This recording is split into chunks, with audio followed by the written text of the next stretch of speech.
स्वागत है आप सभी का एमपी परीक्षा के ऑफिशियल यूट्यूब चैनल पर। जैसा कि आप सभी को पता है कि भाई लेवल 3 आपका स्टार्ट हो चुका है और ये लेवल 3 का आपका दूसरा और आखिरी लेक्चर है। मैंने आपको पहले ही बोला था कि लेवल 3 के सबसे कम हम लोग क्लास करेंगे। क्यों? क्योंकि जो अभी भी मैं आपको यही बोलूँगा, सबसे ज़्यादा जो क्वेश्चंस के आने की संभावना होगी वो आपकी लेवल 1 और उसके बाद लेवल 2 से होगी।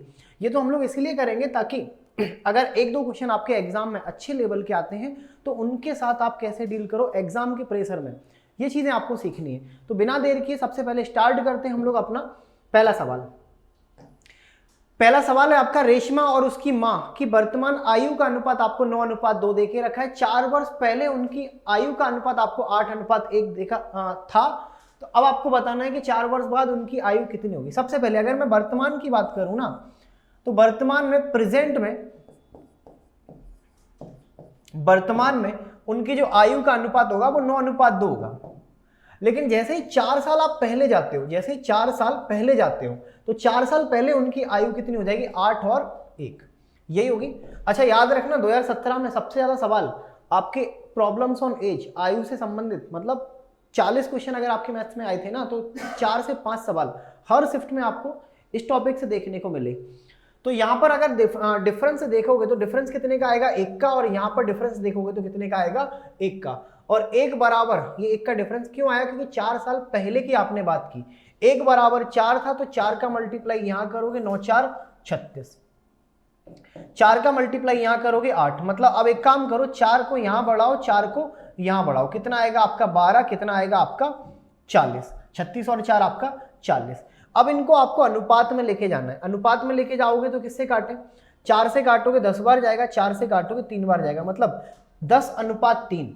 10:3 आपका करेक्ट आंसर होगा। और 4 साल बाद इनकी, अच्छा योग पूछा है तो 40 और 12, 40 और 52, 52 अनुपात पूछता तो 10:3, और सम पूछता, योग पूछता तो यहां पर आपका 52 हो जाता। अगला सवाल, 149 सही 1/2 में कितने आपके 11/50 है? 149 को अगर देखोगे 49y1/2, 49y1/2, इन दोनों का मल्टीप्लाई करो 98 और एक जोड़ोगे तो कितना मिलेगा यहाँ पर आपको? 99y आपका 2। ठीक है, इसके अंदर आपको देखने कितने 11/50 है। तो एक काम करो, 11/50 को ना पलट दो, कितना मिलेगा आपको? 50 मल्टीप्लाइड बाई आपका 11। 11 से काटो कितना आएगा आपका? 9। 2 से काटो कितनी बार जाएगा आपका? 25। और 25 और 9 का मल्टीप्लाई करने पर आपको मिलता है कितना? 225, 225। 25 10 250 और 25 घटा दो, कितना आ जाएगा आपका? 225। अगला सवाल, अच्छा ये सवाल ना बहुत अच्छा है, जियोमेट्री में आपका आता है और एग्जाम में काफी बार आया है। होता क्या है यहाँ पर, आपको सबसे पहले बताया क्या है कि अधिक कोणीय त्रिभुज है। देखो 3 आपके त्रिभुज होते हैं, त्रिभुज आपके 3 होंगे। सबसे पहले न्यून कोण, फिर होगा अधिक कोण। न्यून कोण मतलब इंग्लिश में आप एक्यूट एंगल बोलते हो, ऑब्ट्यूज मतलब अधिक कोण बोलते हो, और होता है राइट एंगल मतलब समकोण त्रिभुज।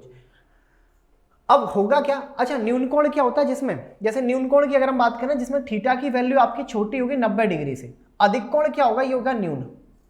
अधिक कोण क्या हो जाएगा आपका? अधिक कोण जिसमें थीटा की वैल्यू बड़ी होगी आपके 90 से। तो राइट एंगल समकोण में क्या होगा? समकोण मतलब जिसमें थीटा की वैल्यू आपकी बराबर होगी 90। ये कुछ बेसिक इंफॉर्मेशन है जो आप लोगों को पता होनी चाहिए। एक्यूट, ऑब्ट्यूज और आपका राइट एंगल। अगर कोई इस तरीके से आपका अधिक कोणीय त्रिभुज है जिसमें 90 से ज्यादा होना चाहिए ये वाला एंगल, इसमें अगर आप लंब केंद्र डालोगे, लंब केंद्र मतलब ऑर्थो सेंटर, तो वो कहां बनेगा? अब आप खुद थोड़ा सा इमेजिन करो, इस पॉइंट से अगर डालोगे तो कहीं ना कहीं वो इस पॉइंट पर जाके बनेगा, और ये पॉइंट आपका त्रिभुज के बाहर है। ये पॉइंट कहां है? त्रिभुज के बाहर है। मतलब ऑप्शन नंबर 20 सवाल का क्या आना चाहिए? Correct answer. ऑप्शन नंबर 20 सवाल का करेक्ट आंसर। आगे बढ़े, अगला सवाल। अब ये सवाल थोड़ा सा अच्छे से समझने की कोशिश करो। 4% प्रतिवर्ष के चक्रवृद्धि ब्याज पर 7,500 रुपए अगर आप उधार देते हो और टाइम ड्यूरेशन रखते हो आप 1.5 साल, तो वार्षिक और अर्धवार्षिक रूप से आपको गणना करना है। तो आपको बताना है सबसे पहले इनके बीच अंतर क्या होगा, डिफरेंस आपको बताना है। इस सवाल को ना 2 तरीके से सॉल्व कर सकते हो। एक तो डायरेक्ट आप रेट के साथ अपना डील स्टार्ट कर दो, और दूसरा तरीका आप प्रिंसिपल देखो, यहां पर कितना है? 7,500, ठीक है। और रेट कितनी यहां पर आपकी? रेट 4%, टाइम कितना देके रखा है यहाँ पर आपका 1.5 ईयर, 1.5 ईयर। देखो दो चीजें हैं यहाँ पर आपकी, सबसे पहले बेटा है यहाँ पर आपका ईयरली कैलकुलेशन, ईयरली, ठीक है। दूसरा है आपका हाफ ईयरली, दूसरा क्या है आपका हाफ ईयरली, ठीक है, हाफ ईयरली। ईयरली की जब हम बात करते हैं ना तो ज्यादा आप लोग दिमाग मत लगाना। सबसे पहले अगर हम लोग चेन आपका ट्री मेथड से क्वेश्चन को सॉल्व करें, 4% कितना आएगा इसका 300, ठीक है।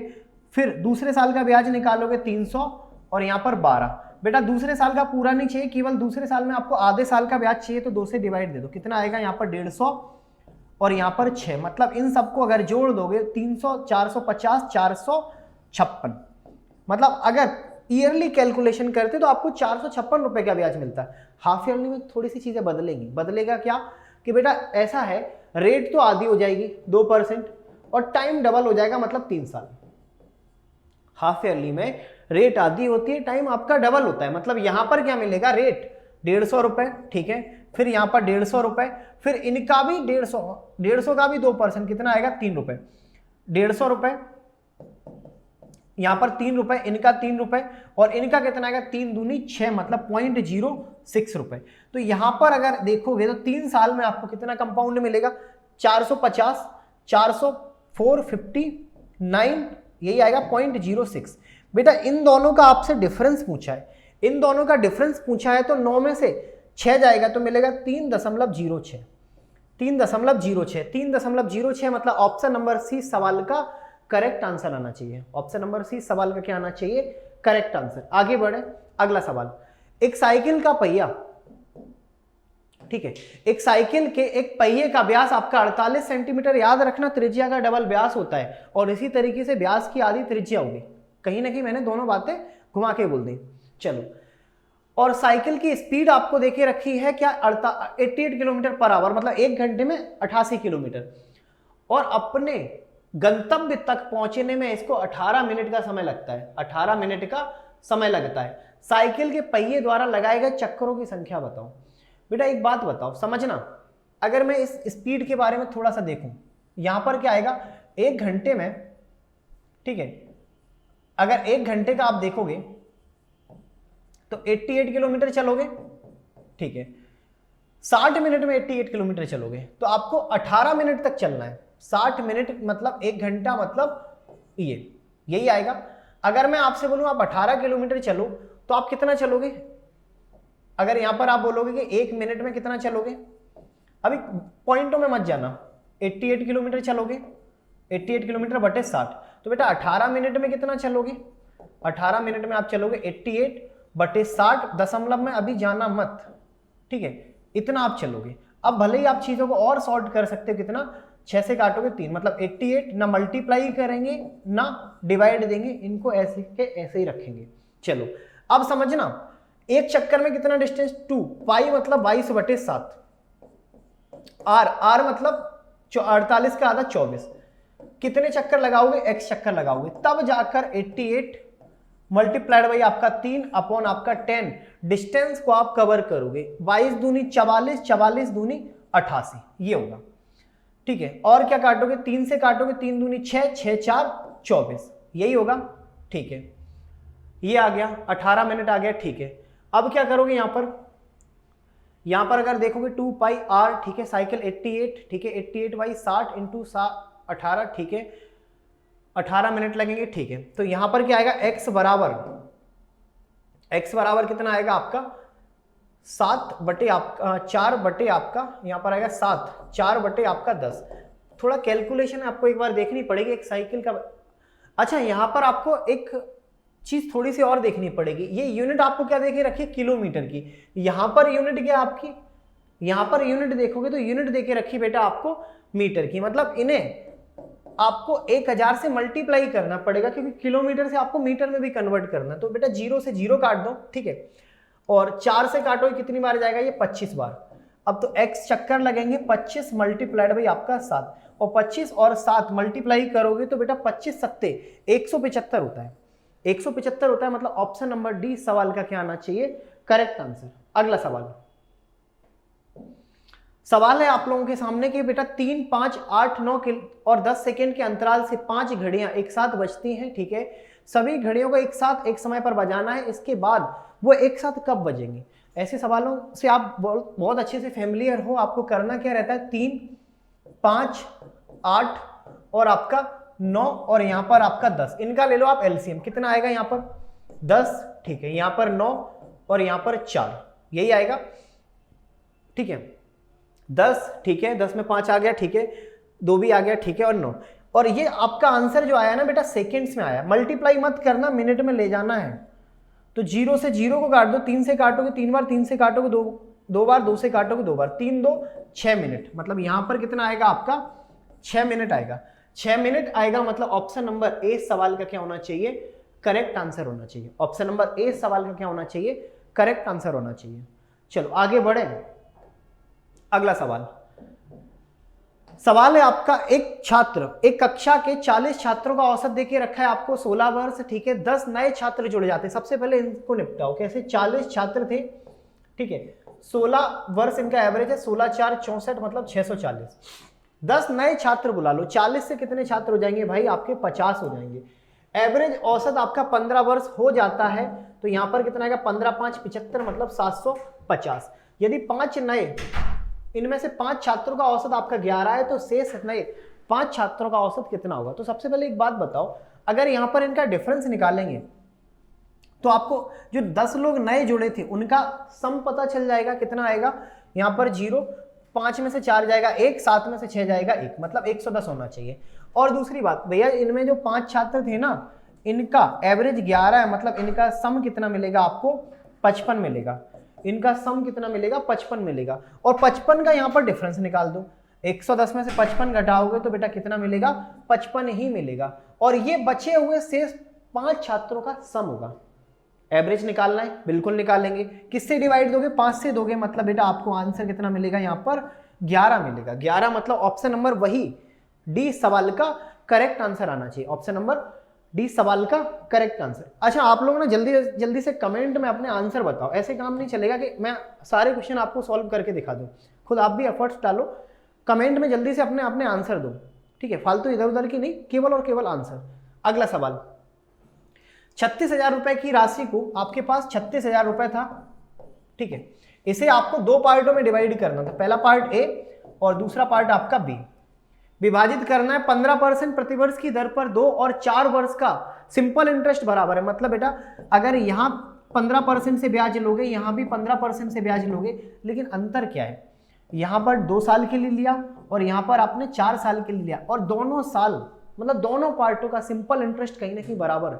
भैया सबसे पहले तो कॉमन चीजें निपटाएंगे हम अपने मैथ्स में, ठीक है, यहाँ पर इनको आपने निपटा दिया, तो यहाँ पर काटोगे 2 बार, मतलब आपको अनुपात पता चल गया 2:1, ए और बी का आपको रेशो पता चल गया। इसमें किसी को कोई दिक्कत परेशानी, 2 और 1 मिलाकर होता है बेटा 3, और 3 बराबर आपको देके रखा है क्या 36,000। 3 बराबर 36,000 है। ए का प्राप्त कुल ब्याज बताओ, तो 1 बराबर कितना आएगा आपका 12,000, मतलब ये ए मतलब 2, तो ए की साइड आपने 24,000 ब्याज लगाया होगा।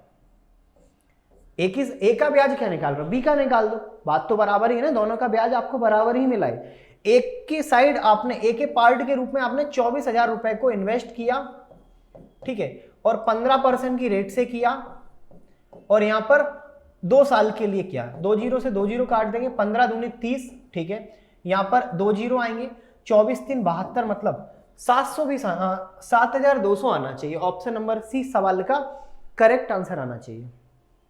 ऑप्शन नंबर सी सवाल का करेक्ट आंसर। बहुत बढ़िया, सभी का आंसर आ गया। अब ये सवाल ना बहुत अच्छा है और संभावनाएं हैं ऐसे सवाल के एग्जाम में पूछे जाने की। जैसे यहां पर सवाल है आपका 63, ठीक है, सबसे पहले 63 63 मल्टीप्लाइड बाई आपका 55 मल्टीप्लाइड बाई आपका 35। बेटा इनमें अगर आप डिवाइड देते हो 17 से, तो आपको शेषफल बताना है कितना मिलेगा। देखो कोई फर्क नहीं पड़ता, या तो आप इनका मल्टीप्लाई करके 17 से डिवाइड दो, या फिर अभी से डिवाइड देना चालू कर दो, बस साइन का थोड़ा सा ध्यान रखना है। समझो मेरी अप्रोच क्या है। मैं 17 से अगर यहां पर डिवाइड देता हूं, कितनी बार जाएगा, 17 3 51, 51 मतलब यहां पर मुझे रिमाइंडर मिलेगा 12। ये चीज समझ में आ रहा है, 63 में से 51 घटा दोगे 12, 17 3 51, यहां पर मुझे रिमाइंडर मिलेगा 4, ऊपर मैं रिमाइंडर लिख रहा हूं 17 दूनी 34, 17 दूनी 34, 34 मतलब 35, रिमाइंडर मिलेगा यहां पर मुझे 1। ये चीज समझ में आई आपको।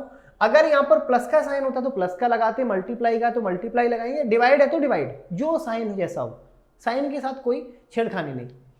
अब यहां पर क्या करोगे, सबसे पहले 12 4 48, ठीक है, और वापस से इसमें 17 में डिवाइड देना है, तो 17 दूनी 34, 34, तो 48 और 34 का अगर डिफरेंस निकालोगे या फिर इस तरीके से 48 और 17 से अगर डिवाइड दोगे 17 दूनी 34,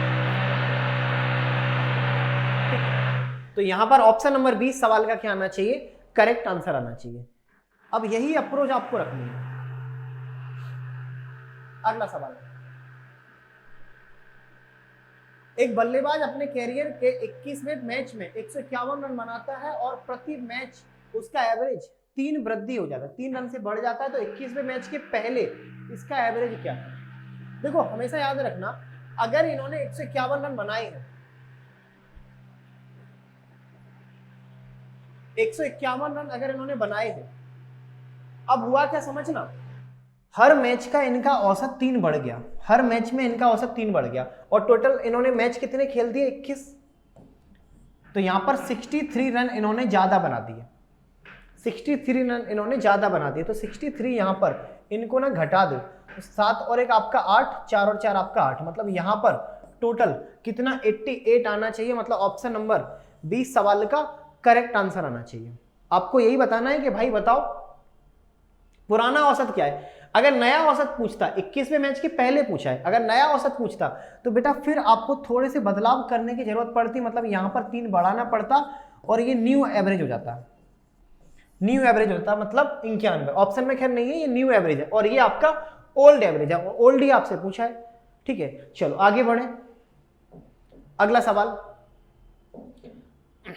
सवाल है आपका एक व्यास, मतलब ये मान के चलो ये कोई आपका वृत्त है, ए बी वृत्त का व्यास है, ए बी वृत्त का व्यास है, डीसी केंद्र ओ के साथ एक वृत्त की जीवा है, ये मान लो डीसी, सी और डी यही होगा, ठीक है।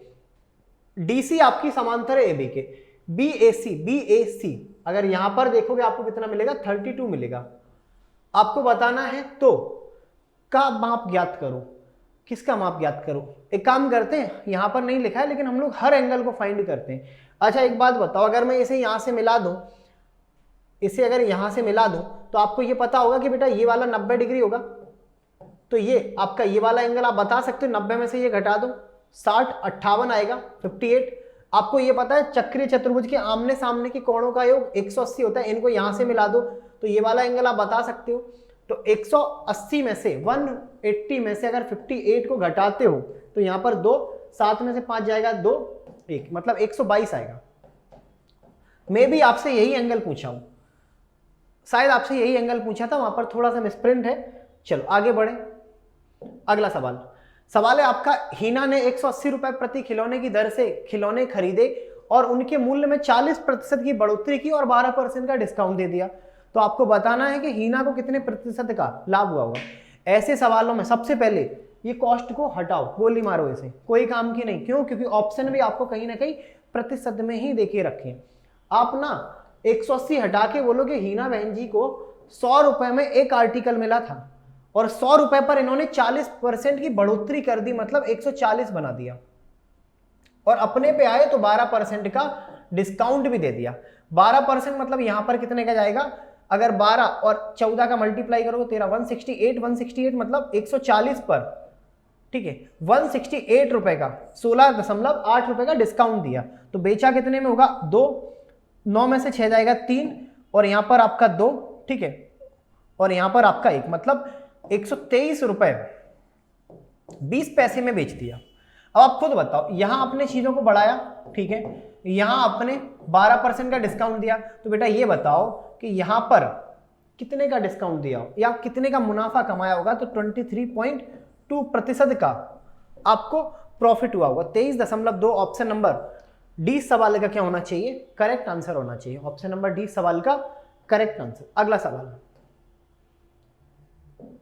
अच्छा एक बात बताओ, ये आपने प्रॉफिट एंड लॉस में पढ़े होंगे ये सारी चीजें कि इतने पर बेचा, इतने का फायदा, इतने का नुकसान, ठीक है। यही सवाल आपके सामने है कि 42 वस्तुओं को बेचने पर 7 वस्तुओं की लागत मूल्य के बराबर आपका लाभ होता है, तो विक्रय मूल्य पर उसका लाभ प्रतिशत ज्ञात करो।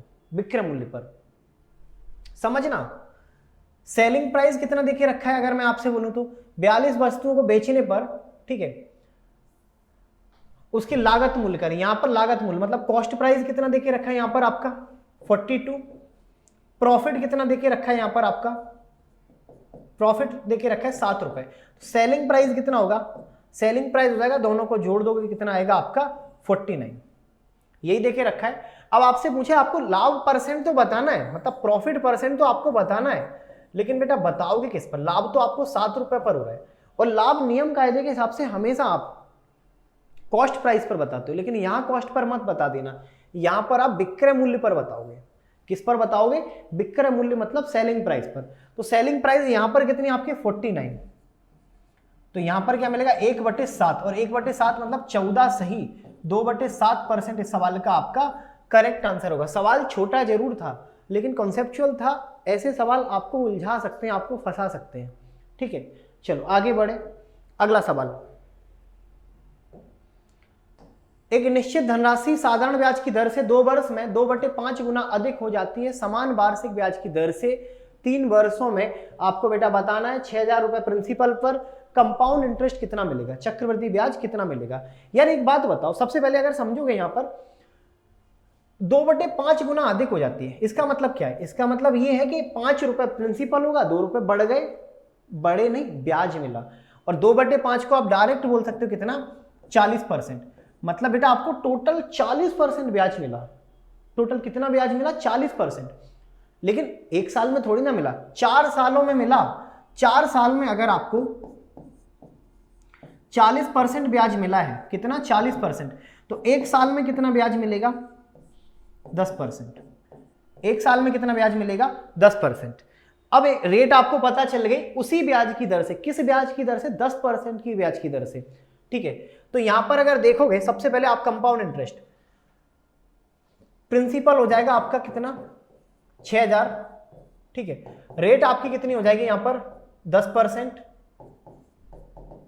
टाइम आपका यहां पर कितना हो जाएगा 3 साल, यही देखे रखा है। तो पहले साल कितना ब्याज 10% मतलब 600, दूसरे साल 600 और इनका भी 60, ठीक है, तीसरे साल 600, इनका 60, इनका 60 और इनका 6, बेटा इन सबको उठाकर जोड़ देना, 3 साल का आपको कंपाउंड इंटरेस्ट मिल जाएगा, 6 3 18, 18 19 मतलब 1986। ऑप्शन नंबर 20 सवाल का करेक्ट आंसर आना चाहिए।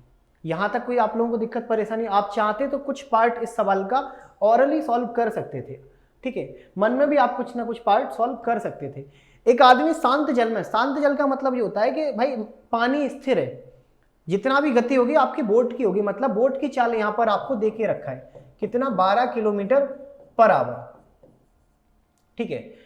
और जब नदी 3 किलोमीटर पर आवर से बहती है, मतलब स्ट्रीम की चाल भी आपको दे दी कितनी 3 किलोमीटर पर आवर, कोई दिक्कत, ठीक है। बेटा एक स्थान पर जाओगे और वापस आओगे, धारा के साथ जाओगे, धारा के विपरीत आओगे, तो 1 घंटा समय लगेगा, आपको बताना है दूरी क्या है। सबसे पहले डिस्टेंस आपकी इतनी थी, धारा के साथ गए होगे मतलब बोट प्लस स्ट्रीम 12 3 15, धारा के विपरीत आए होगे बोट माइनस स्ट्रीम 12 माइनस 3 9, बराबर 1 घंटे का समय लगेगा। क्या यहां तक कोई दिक्कत परेशानी, ठीक है।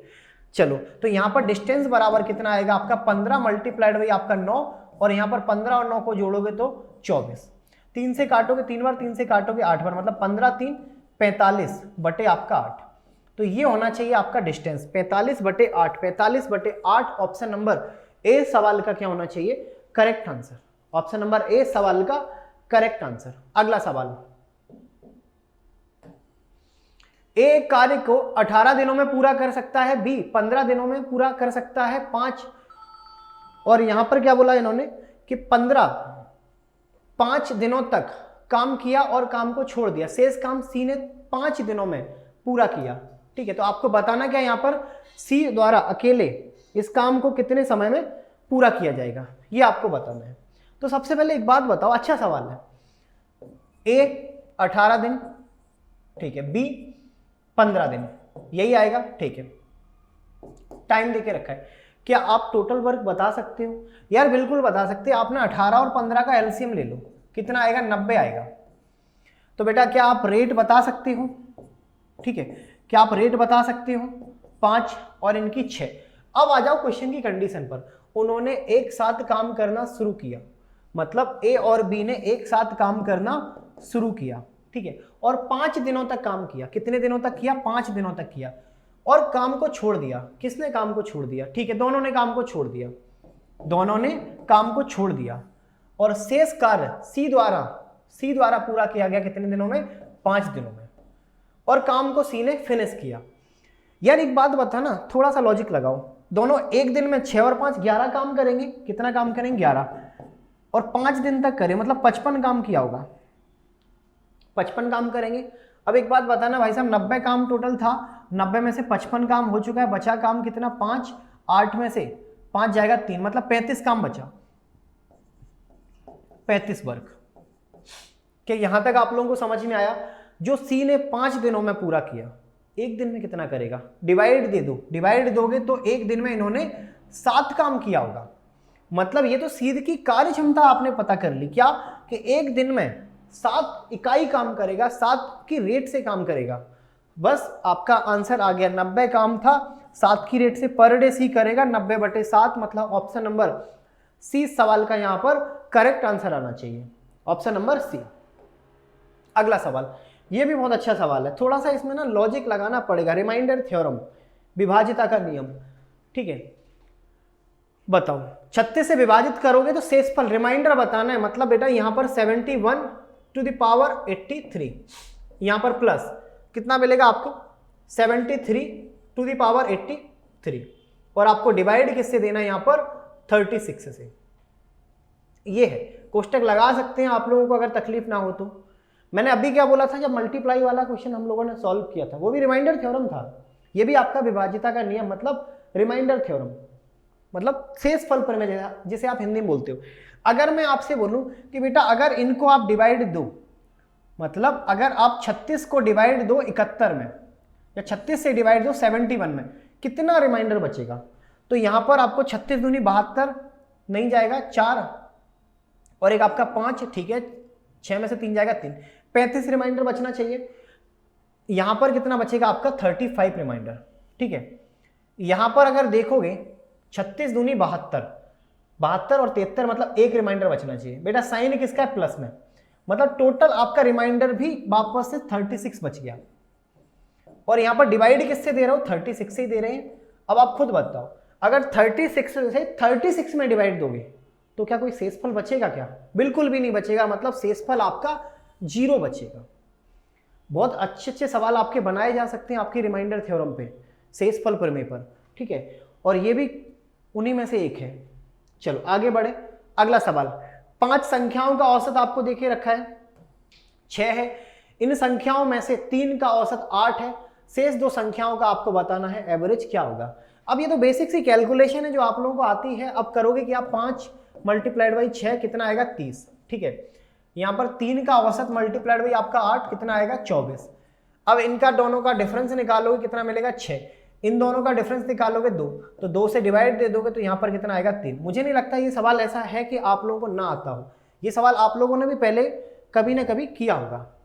यहां तक कोई दिक्कत परेशानी पहले भी आप लोगों ने कहीं ना कहीं किया होगा। चलो आगे बढ़े। अगला सवाल, ऋतिका धारा के विपरीत दिशा में 20 किलोमीटर पर आवर की गति से धारा की दिशा में 40 किलोमीटर पर आवर की गति से तैर सकती है। तो बेटा बताना है स्थिर पानी में ऋतिका की गति, धारा की गति क्या है? धारा, और देखो ऐसे सवाल जब भी आए ना तो पहली आपकी अप्रोच क्या होगी? बाई ऑप्शन जाओ। बाई ऑप्शन कैसे? कि आपको पता है कि बेटा यहां पर विपरीत दिशा का मतलब होता है B-S, कितना दे रखा है? 20, B-S मतलब बोट माइनस स्ट्रीम। धारा के साथ का मतलब होता है बोट प्लस आपका स्ट्रीम, बराबर यहां पर कितना देके रखा है? 40। पहली आप लोगों की अप्रोच ये होगी कि आपसे पूछा क्या है? आपसे पूछा है कि बोट की चाल बता दो और धारा की चाल बता दो। इन दोनों का सम कितना होगा? बोट और धारा का 40, डिफरेंस कितना आएगा? 20। ऑप्शन पे आ जाओ। क्या यहां पर इन दोनों का सम 40 मिलेगा? भाई साहब 40 से ज्यादा मिलेगा। 40 मिलेगा नहीं मिलेगा, 40 मिलेगा नहीं मिलेगा। ऑप्शन नंबर बी सवाल का करेक्ट आंसर। इस तरीके से आप चीजों को, या दूसरी कंडीशन भी लगा दो, क्या इन दोनों का डिफरेंस आपको 20 मिलेगा नहीं मिलेगा, क्या इन दोनों का डिफरेंस 20 मिलेगा नहीं मिलेगा, इन दोनों का मिलेगा। लेकिन दूसरी कंडीशन को ये सेटिस्फाई नहीं कर पाएगा, क्यों? क्योंकि सम आपको 40 चाहिए, इनका एक ही नंबर आपका 40 है, दोनों को जोड़ के तो आप 60 पर पहुंच जाओगे, तो ये ऑप्शन गलत हो जाएगा। और बाकी बेसिक से आप लोगों को तो पता ही है, बेसिक से आप किस तरीके से चीज़ों को सॉल्व करोगे। जैसे करोगे क्या कि यहाँ पर 2b बराबर आपका 60, तो b की वैल्यू कितनी आ जाएगी 30, और s की वैल्यू कितनी आ जाएगी, यहाँ पर वैल्यू पुटिंग से कितना आ जाएगा आपका 10। इस तरीके से चीज़ों को आप सॉल्व कर सकते हो, ठीक है। बाकी ऑप्शन की हेल्प लोगे तो जल्दी चीज़ें आपकी हो जाएंगी, मतलब जल्दी आपका आंसर आ जाएगा। अगला, अब इन्हें थोड़ा अच्छे से देखना। कोई आपका क्यूब है और उसकी प्रत्येक साइड को अगर आप 50% तक कम कर दोगे, कितना 50%, तो इसके वॉल्यूम में, आयतन में कितने प्रतिशत का परिवर्तन आएगा। परिवर्तन निकालना है, परिवर्तन बिल्कुल निकालेंगे। यहां पर देखो, सबसे पहले ये कोई क्यूब है, ये कोई क्यूब है आपका, और ये कोई दूसरा क्यूब है। यार आप लोगों के आंसर नहीं आ रहा है, जल्दी जल्दी से आंसर लाओ, ऐसे काम नहीं चलेगा। यहां पर मैं ही क्वेश्चन सॉल्व करता जा रहा हूं, आप लोगों का आंसर ही नहीं आ रहा है। सबसे पहले करोगे क्या, इस 50% को उठाओ, 50% को उठाओगे तो 1/2, ठीक है। मतलब ये था कि अगर यहां पर इनका साइड 2 होगा तो 2 का 50% 1 कम कर दोगे तो यहां पर इनका साइड कितना मिलेगा आपको, 1 मिलेगा। इनका साइड कितना मिलेगा आपको, 1 मिलेगा। अब ध्यान से समझना, अगर वॉल्यूम निकालोगे तो वॉल्यूम किसी भी क्यूब का अगर आप वॉल्यूम निकालते हो तो क्या मिलेगा, किसी भी क्यूब का अगर वॉल्यूम निकालोगे तो एक क्यूब, मतलब जो साइड होती है ना उसी का क्यूब कर दो। और यहां पर साइड कितनी आपकी 2, और 2 का क्यूब करोगे तो कितना मिलेगा यहां पर आपको 8, और यहां पर 1 का क्यूब करोगे तो कितना मिलेगा आपको 1। अब आप खुद बताओ कितने का परिवर्तन हुआ बेटा, 7 की कमी आ गई। किस पर कमी आई, 8 पर। किस पर कमी आई, 8 पर। तो बस यहां से चीजों को आप सॉल्व कर सकते हो, चाहो तो इनका फ्रैक्शन से, मतलब 1/8 12.5%, और 7 का मल्टीप्लाई 12 7 84, मतलब 85 के समथिंग। ऑप्शन नंबर 1 ही देके रखा है, डी सवाल का करेक्ट आंसर आ जाएगा, ठीक है। या फिर अगर और अच्छे से आप करना चाहो तो मल्टीप्लाइड बाई 100 कर दो, 4 से काटोगे 2, 4 से काटोगे 25, 25 7 175 बटे आपका 2, तो यहाँ पर 87 पॉइंट इस तरीके से आएगा। 50 आना चाहिए यार, ठीक है। इस तरीके से कुछ आपका आंसर आ जाएगा। यहां तक कोई दिक्कत परेशानी, बढ़े आगे। अगला सवाल है आपका, सरसों और ताड़ के तेल में 50 लीटर मिश्रण 150 लीटर मिश्रण में 20% आपका सरसों का तेल है। मिश्रण में कितना और सरसों का तेल मिलाया जाए ताकि यह मिश्रण सरसों के तेल की मात्रा 25% हो जाए। कितना हो जाए आपका, 25% हो जाए।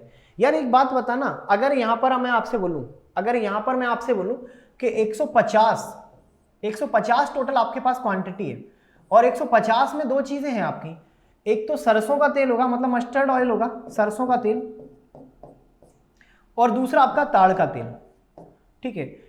20% सरसों, मतलब 15 दूनी 30 आपका सरसों आएगा, ताड़ आ जाएगा कितना 120। मिश्रण में कितना और सरसों का तेल मिलाया जाए, मतलब 30 प्लस आपका इतना और आपने मिला दिया, इसे आपने एज इट इज यही रखा, और अनुपात सरसों का तेल आपका 25% हो जाएगा। अगर ये 25 होगा तो ये कितना हो जाएगा आपका 75। सीधी बात है, अपने आप में 100 होगा, 25 आपने सरसों का दे दिया तो ताड़ का कितना बचेगा 75। बेटा 25 से काट दो, अगर इनको काटोगे 25 से 3 बार जाएगा, 3 से काटो कितना 4 बार, और 40 और 30 का डिफरेंस निकालोगे तो x बराबर कितना आएगा 10, ठीक है। x बराबर कितना आएगा 10 लीटर, मतलब ऑप्शन नंबर 20 सवाल का क्या आना चाहिए, करेक्ट आंसर। ऑप्शन नंबर 20 सवाल का क्या आना चाहिए, करेक्ट आंसर। चलो आगे बढ़े, अगला सवाल। अब थोड़ा सा अच्छे से सवाल को पढ़ना कि यदि 120 मीटर लंबी एक EMU ट्रेन एक टेलीग्राफ के खंभे को 6 सेकंड में पार कर लेती है तो रेलगाड़ी द्वारा 160 मीटर लंबे प्लेटफार्म को पार करने में कितना समय लिया जाएगा।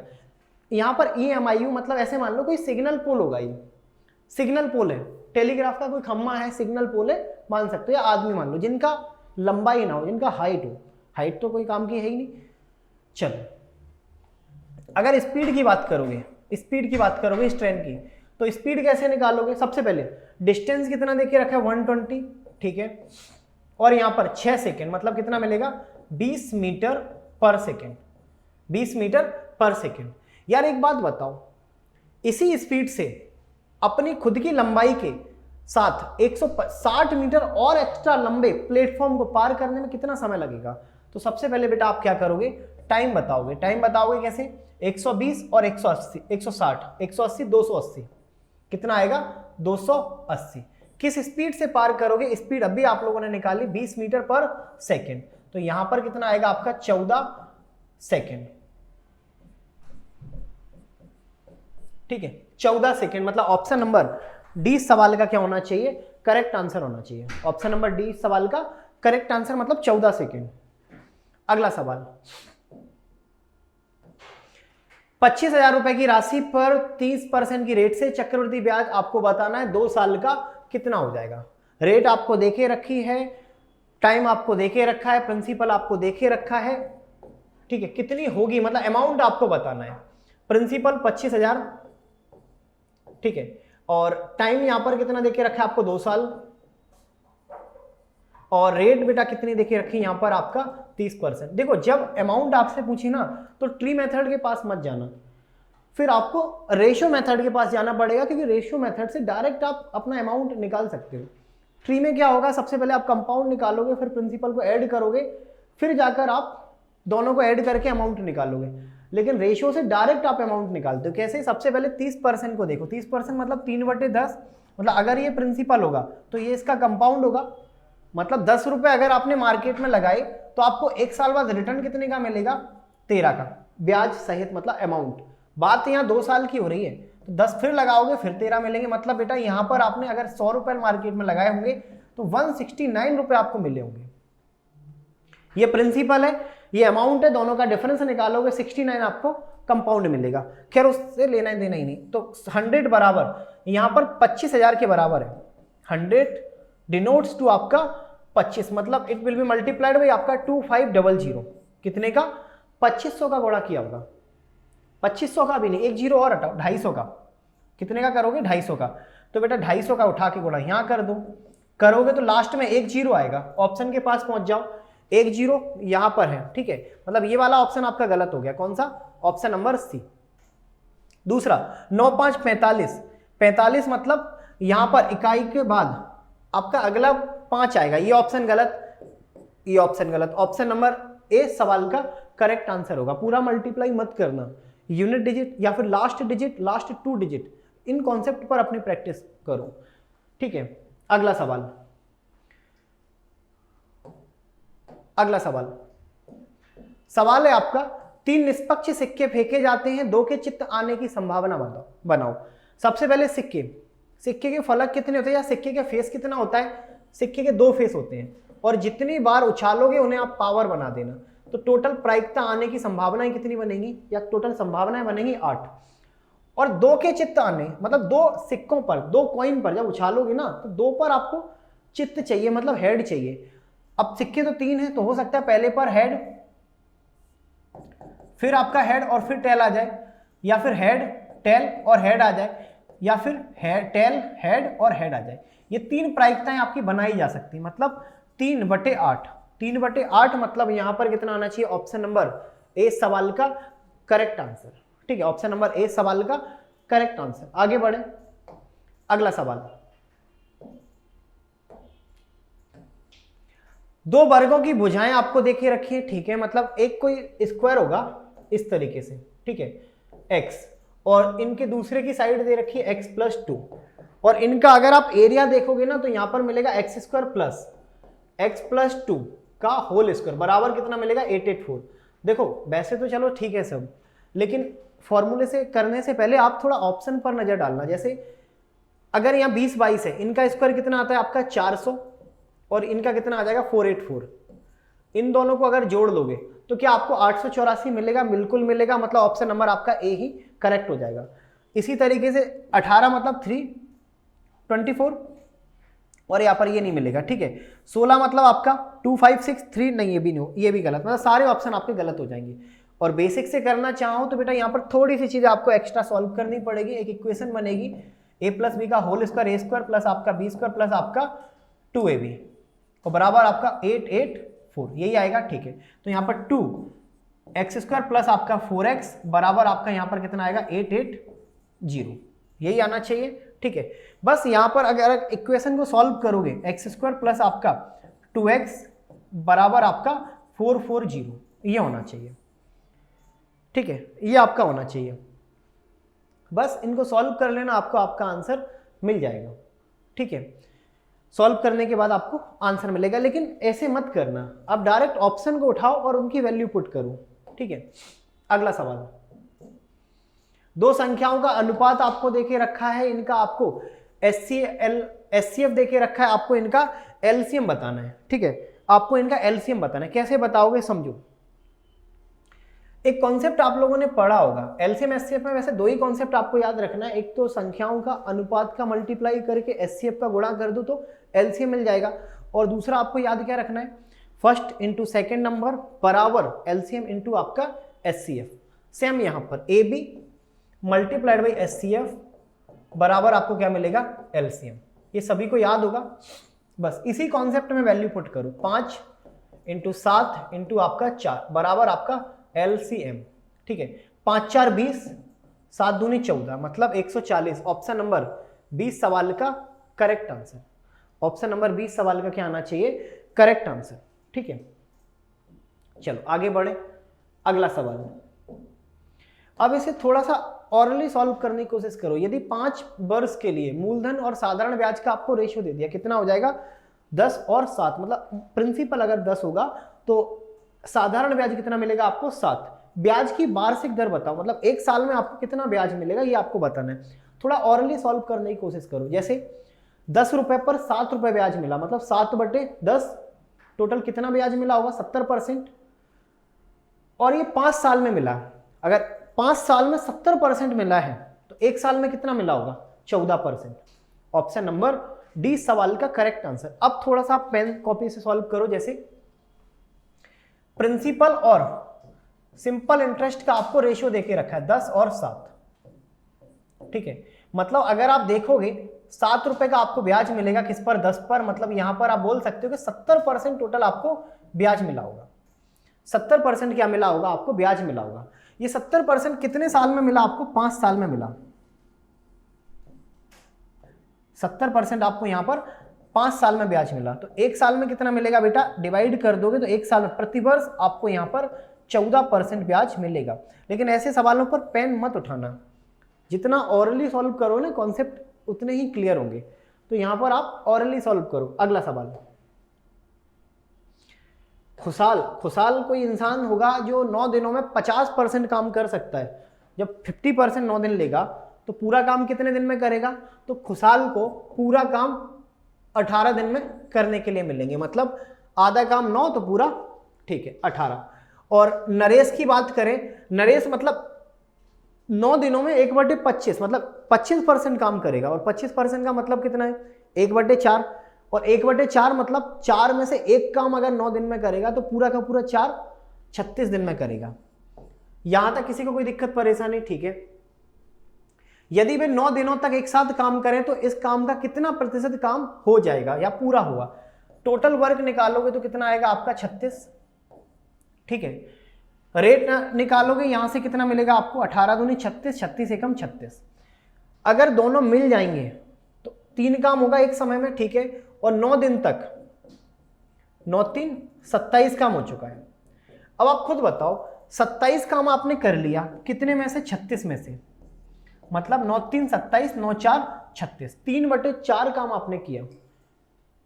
3/4 को अगर प्रतिशत में ले जाओगे ना तो ये 75% होगा।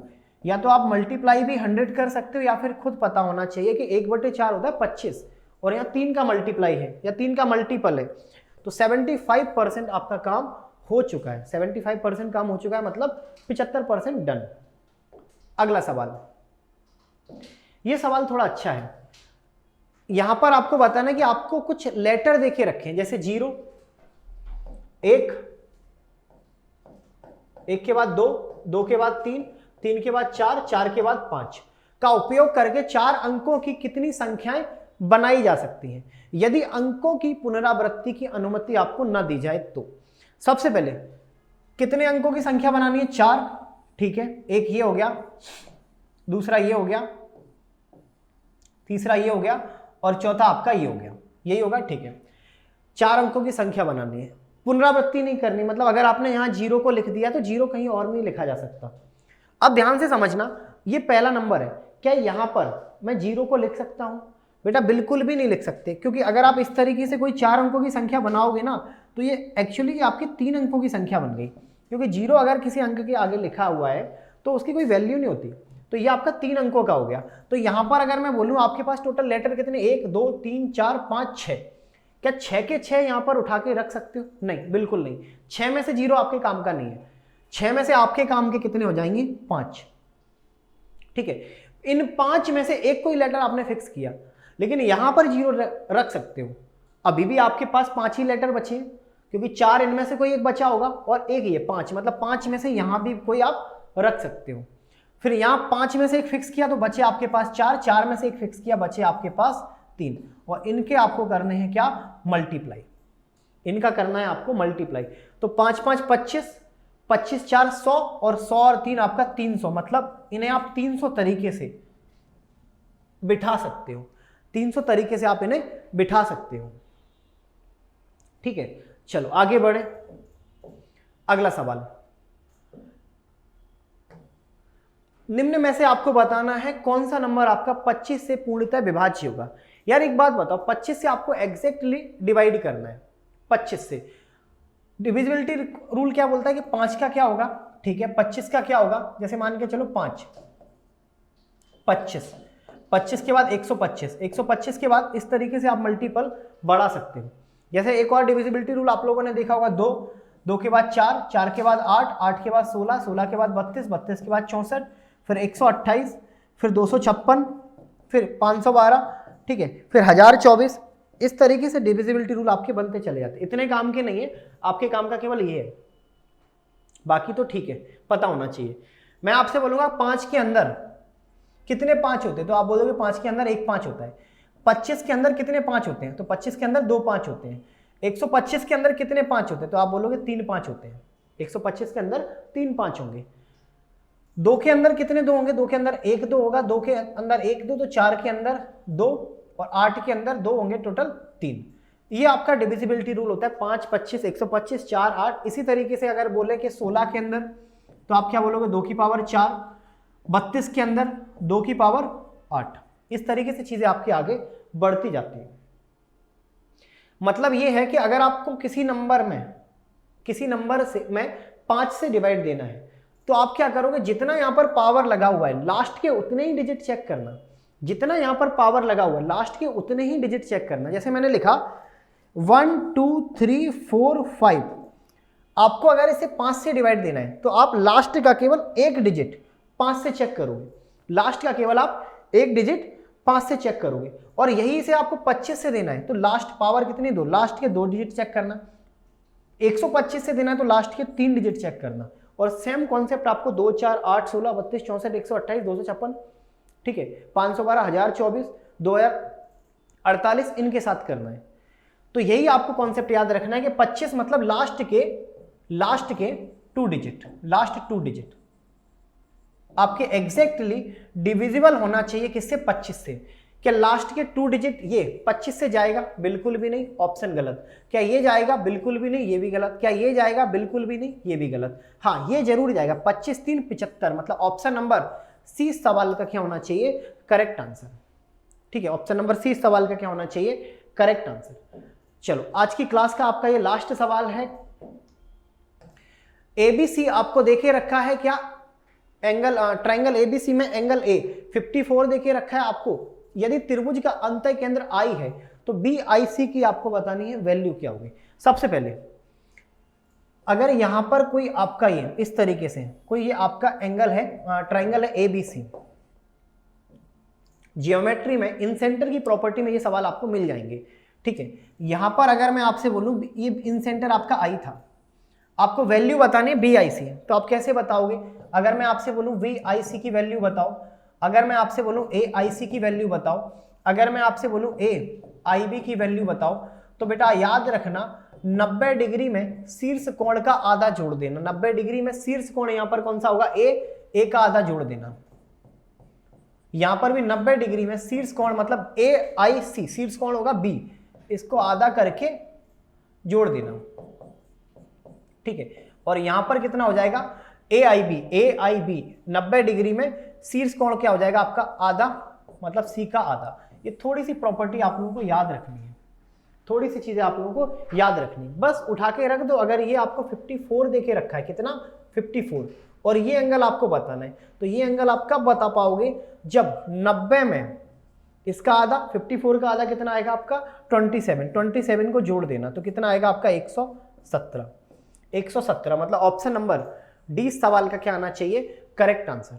ऑप्शन नंबर डी सवाल का क्या आना चाहिए? Correct answer. तो ये सवाल थे कुछ आपके एक्सपेक्टेड, ठीक है। 5 सवाल और हैं, चलो इन्हें और जल्दी से लगा लेते हैं। चलो अगला सवाल, एक पहिए का व्यास आपको देखे रखा है 84 सेंटीमीटर है, 16 चक्करों में आपको बताना है कितना डिस्टेंस कवर करोगे, और वो भी मीटर में। समझना, यहां पर पहिए का व्यास कितना है? यहां पर 84, ठीक है, 84। तो त्रिज्या व्यास की जस्ट आधी हो जाएगी, मतलब यहां पर क्या करोगे आप? 42, ठीक है। और यूनिट क्या है आपकी? सेंटीमीटर। यूनिट क्या है आपकी? सेंटीमीटर। 16 चक्कर लगाने मीटर में आपको डिस्टेंस बतानी है। यहां पर 2, एक चक्कर में कितना डिस्टेंस कवर करोगे? 2 पाई मतलब आपका 22/7, और यहां पर आपका 42, और ऐसे बेटा आपको 16 चक्कर लगाने हैं। तो 7 से काटोगे, 7 6 42, इनका मल्टीप्लाई कर दो। अच्छा पहले तो यूनिट डिजिट से काम चलाना, क्योंकि यूनिट डिजिट से आपको बहुत हेल्प मिलेगी। 6 6 36, 6 दूनी 12, ठीक है, 12 और 2 आपका, मतलब इकाई का अंक आपका 4 आना चाहिए। कैसे? 2 और 2 4 आएगा, 6 और 6 आपका 36, 6 और 4 24, मतलब इकाई का अंक 4 आएगा। ऑप्शन नंबर ए होना चाहिए। और यहां पर सेंटीमीटर को मीटर में कन्वर्ट करोगे तो एक आपको यहां पर 100 से डिवाइड भी देना पड़ेगा। 100 से क्या करोगे? डिवाइड। मल्टीप्लाई करने से पहले ना जो भी मैंने आपको कॉन्सेप्ट सिखाए हैं, जैसे लास्ट डिजिट हो गया, लास्ट 2 डिजिट हो गया, ये कॉन्सेप्ट आपको याद रखने हैं। चलो अगला सवाल, 5 अंकों की वह लघुत्तम संख्या बताओ जो आपका 12, 18 और 21 से एग्जैक्टली डिवाइड हो। 12 से भी, 18 से भी, और आपका 21 से भी। 5 अंकों की है, 6 अंकों की, कोई लेना देना नहीं। आप यहां पर उठा लो इस 18 को। 18 मतलब 9 दूनी 18, मतलब 9 का डिविजिबिलिटी रूल।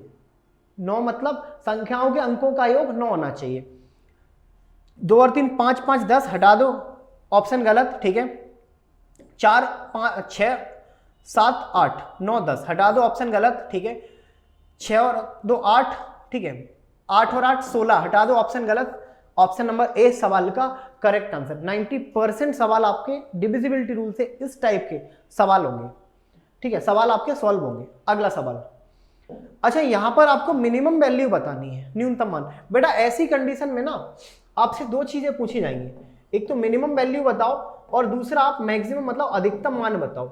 एक चीज याद रखना, मिनिमम अगर आपसे पूछे ए साइन, जैसे यहां पर दे दिया a sine square theta plus b cos square theta, a b की वैल्यू देके रखेगा। इन दोनों में छोटा कौन है? 2 छोटा है कि 3 छोटा है? 2 छोटा है, तो मिनिमम आपका वही हो जाएगा। इन दोनों में बड़ा कौन है? 3 बड़ा है, तो वो आपका मैक्सिमम हो जाएगा। जो आपसे पूछे, मिनिमम पूछे तो मिनिमम बता देना, और मैक्सिमम पूछे तो मैक्सिमम बता देना। बस ये याद रखना, जो छोटा है वो छोटा रहेगा, जो बड़ा है वो बड़ा रहेगा। माध्यिका बताओ, ठीक है। माध्यिका कैसे बताओगे? सबसे पहले यार ये तो सारी चीजें इन्होंने अरेंज करके ही दे दी, तो एक काम करो, यहां से 3 डिजिट हटाओ, यहां से 3 डिजिट हटाओ, यहां से 2 डिजिट हटाओगे, यहां से 2 डिजिट हटाओगे, 8 बचेगा, ऑप्शन नंबर डी आएगा। यही तो माध्यिका होती है। चलो लास्ट सवाल, निम्न लंबाई को मापने के लिए पैमाने का अधिकतम संभव लंबाई ज्ञात करें। मतलब कहीं ना कहीं आपको इनका HCF निकालना है, किसका? 128 का और 64 का, और यहां पर 24 भी देखे रखे, बहुत बढ़िया 24। बताओ भाई साहब एक बात बताओ, क्या यहां 30 से आप हर नंबर में डिवाइड दे पाओगे? HCF से आप इन नंबर्स में एग्जैक्टली डिवाइड दे सकते हो, अगर इन नंबर्स का कोई आपका HCF होगा। HCF नहीं निकालना, ऑप्शन से चेक करो नहीं दे पाओगे। 28 से क्या इन सभी नंबरों में आप डिवाइड दे पाओगे? नहीं दे पाओगे। 28 से आपका 24 ही नहीं जाएगा, हटाओ इसे। 24 से डिवाइड दे पाओगे? 24 से नहीं दे पाओगे। क्या 8 से डिवाइड दे पाओगे? बिल्कुल दे पाएंगे। 8 से आप हर नंबर में एग्जैक्टली डिवाइड दे सकते हो, ठीक है, क्योंकि 8 से ये भी चला जाएगा। 8 है का मान 8 6 48, 8 8 64, 8 3 24, ठीक है। 24 से आपका 64 नहीं जाएगा। चलो ये सवाल थे आपके पूरे, ठीक है, लेवल 3 का। आज हम लोग अपना लेवल 3 यहीं खत्म करते हैं। अब हम लोग कुछ बहुत अच्छा नया लेके आने वाले हैं, ताकि आप लोगों के लिए एग्जाम से पहले आपकी संपूर्ण मतलब कंप्लीट आपका रिवीजन हो जाए, कंप्लीट आपके एग्जाम की तैयारी हो जाए, ठीक है। अब बस ज़्यादा टाइम वेस्ट नहीं करेंगे आप लोगों का। अब आप लोग करना क्या है, क्लास का फीडबैक जरूर देना और लाइक करना, और ज़्यादा से ज़्यादा क्लास को आपको शेयर करना है, ठीक है। मिलते हैं हम लोग अपने कल सेम टाइम पर।